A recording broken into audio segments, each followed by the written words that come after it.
IPL ইতিহাসে সবচেয়ে কম বলে দ্রুততম সেঞ্চুরির রেকর্ডটি কার? নামটি সবারই জানা, দানবীয় ব্যাটার ক্রিস গেইলের। ক্যারিবীয় ব্যাটিং দানব 2013 সালে রয়্যাল চ্যালেঞ্জার্স বেঙ্গালুরুর হয়ে পুনে ওয়ারিয়র্সের বিপক্ষে 30 বলে করেছিলেন সেঞ্চুরি।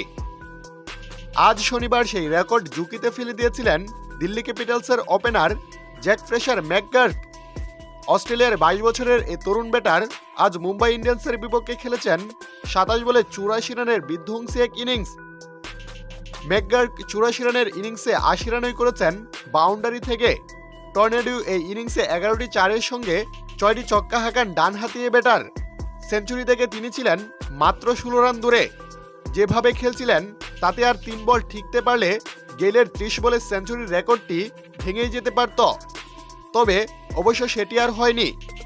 তবে ফ্রেশার আর ম্যাকগার্কের বিধ্বংসী ইনিংসে ভর করেই মুম্বাইয়ের বিপক্ষে ঘরের মাঠে 4 উইকেটে 257 রানের বড় সংগ্রহ করেছিল দিল্লি ক্যাপিটালস।